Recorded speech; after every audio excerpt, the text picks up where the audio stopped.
أولم يروا أن الله يبسط الرزق لمن يشاء ويقدر إن في ذلك لآيات لقوم يؤمنون.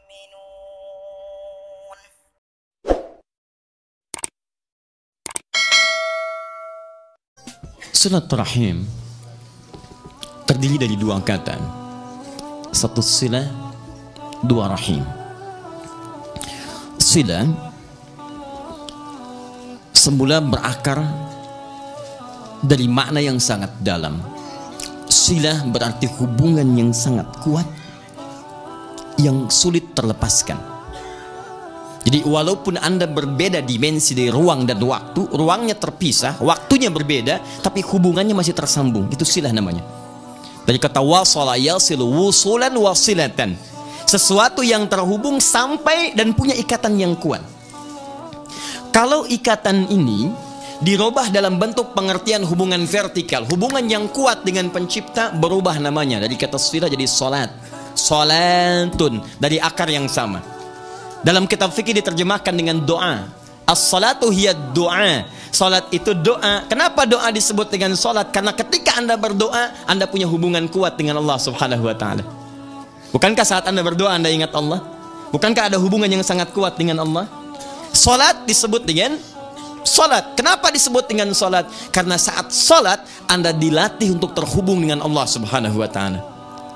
Karena itu hasil orang salat itu tidak dilihat semurni-murninya, sepenuhnya keberhasilannya saat dia sholat saja. Keberhasilan sholat, kata Al-Quran, itu lebih tampak terlihat dengan jernih pasca ia menunaikan sholat. Buka Quran surah keempat An-Nisa ayat 103, paling kanan sedikit ke atas. فَإِذَا قَضَيْتُمُ الصَّلَاةِ, jika Anda sudah menuntaskan sholat, selesai. Perhatikan, kalimat sholatnya menggunakan alif lam. Alif lam dibagi dua dalam gramatikal bahasa Arab. Ada alif lam menunjuk, bukan di tajwid ya, tapi di kaidah bahasa Arab. Ada yang menunjuk makna ma'rifah, ta'rif. Ada yang menunjuk istighraq, sesuatu yang luas. Kalau disebutkan istighraq artinya mencakup keseluruhan tanpa kecuali.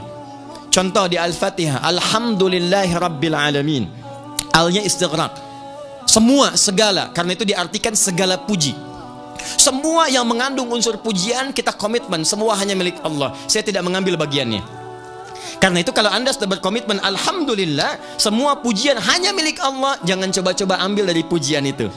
Akan berkurang nilainya, tidak sempurna komitmen kita. Contoh, Anda mendapatkan misalnya anugerah anak ibu juara hafalan Quran, juara 1 di sekolah. Maka teman-teman mulai memuji, aduh Jeng, pintar ya anaknya, Masya Allah hafal Quran dan sebagainya. Ibu katakan Alhamdulillah, sudah, semua pujian milik Allah. Berhenti. Ditambah berkurang, ya saya juga sedikit sih, saya bantu malam-malam, saya lihat hafalannya. Nah itu berkurang, nilainya nyusut. Anda kecelakaan misal, waliyadzubillah, preset tiba-tiba masuk rumah sakit, kemudian diobati dan sebagainya, sudah mulai agak enakan, dah jalan, teman Anda nengok, akhi Masya Allah bagaimana kabarnya? Alhamdulillah saya sudah bisa jalan nih, nggak latihan, cukup. Begitu Anda tambahkan kalimat lain, berkurang nilainya. Ya walaupun kalimat walaupun, meskipun, walau demikian itu mengurangi nilai pujian. Tapi al yang kedua, ta'rif, ma'rifah, itu menunjuk sesuatu yang khusus tanpa yang lain.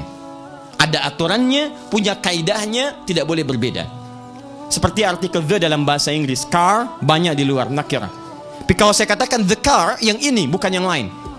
Dan ingatnya, kalimat sholat dalam Al-Quran yang bermakna ibadah itu selalu melekat alif lam di dalamnya. Kalimat sholat pertama Al-Baqarah ayat 3, alladzina yu'minuna bil ghaib wa yuqimunas shalah. 43 wa aqimus shalah.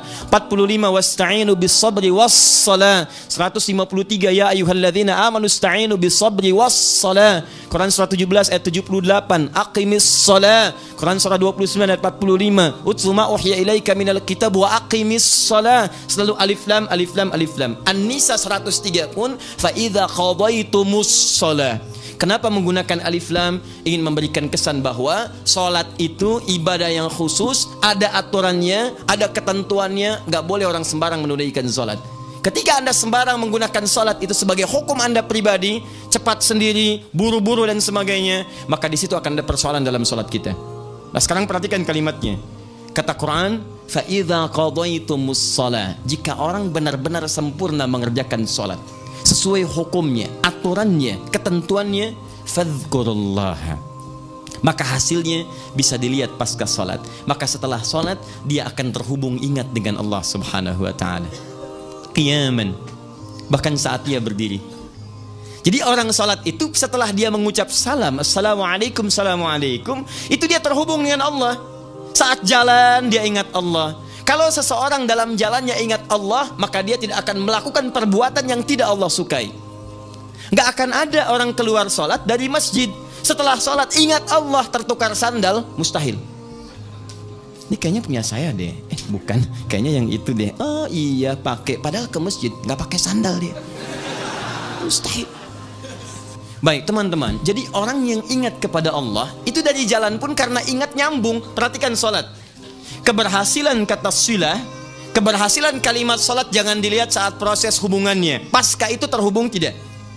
Makanya orang yang jalan ingat Allah beda sifatnya. Quran surah 25 ayat 63. Wa ibadur rahmanil ladzina yamshuna 'alal ardi hauna. Hamba-hamba Allah yang penyayang, ketika dia jalan ini, hamba Allah disebutkan kalimat hambanya. Rahmannya muncul. Yamshuna 'alal ardi hauna. Kalau jalan, dia tawadu jalannya. Karena ingat Allah, wa idza khatabahumul jahiluna qalu salama. Walaupun diprovokasi oleh orang, dia respon dengan kalimat-kalimat yang sejuk. Dia baru mengatakan assalamualaikum, begitu jalan keluar kalimat salam, salam, salam, salam, dinus salam. Masya Allah, indah keluar, bukan cuma nyanyian saja. Dia, tidak sampai situ. Dia buktikan. Dia tidak sombong dengan apapun, karena yamshu bisa dengan kaki, dengan kendaraan. Quran surah 31 ayat 18. Ya, itu indah. Jadi dihindari, maaf, sombong, hindar. Tidak bagus, hilangkan. Jangan, indah. Itu luar biasa. Wa qu'udan, duduk pun dia ingat Allah. Makanya orang yang jalan sampai duduk di kantor, dia kerjakan, depannya komputer, dia mengetik, ada yang menulis, ada yang bikin status. Orang yang saat mengerjakan pekerjaan dalam duduknya ingat Allah, mustahil mengerjakan perbuatan yang tidak Allah sukai. Ingat kalimat ini.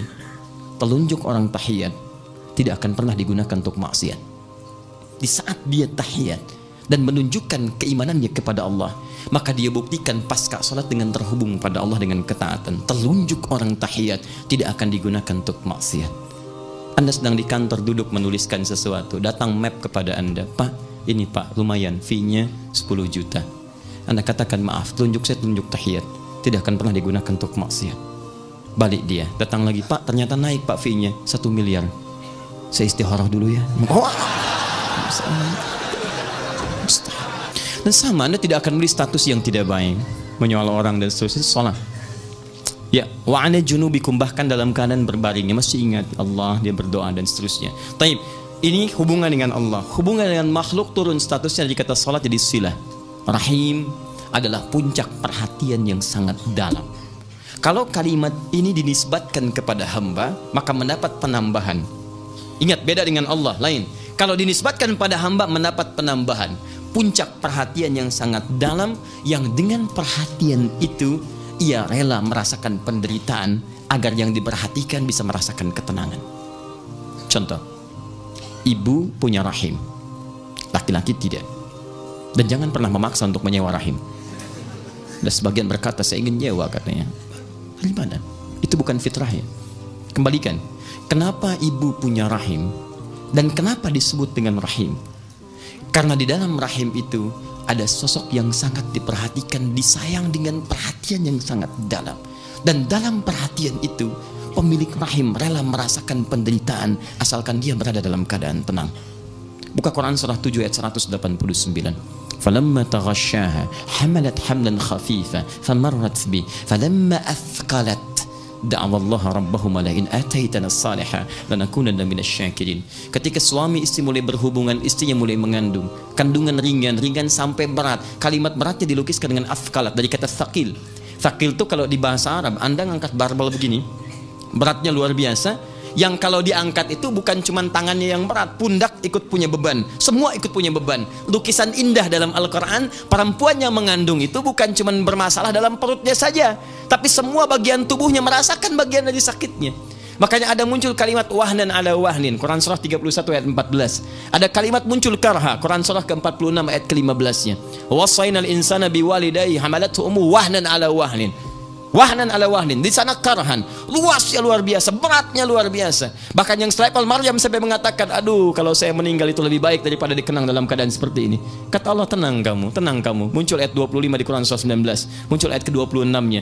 Nih saya berikan berita gembira, fahuzzi, ayo goyangkan pohon kurma, tusaqit aniki rutaban janiyah. Muncul kemudian kurma-kurma yang indah, kamu tinggal nikmati saja. Sampai sekarang diabadikan dengan kurma Maryam.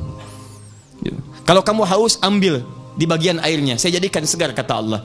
Tapi poinnya adalah Maryam saja manusia suci, perempuan yang dijaga oleh Allah Subhanahu wa taala, fitrah rahimnya untuk memberikan kasih sayang pada bayinya masih merasakan penderitaan dalam sulitnya.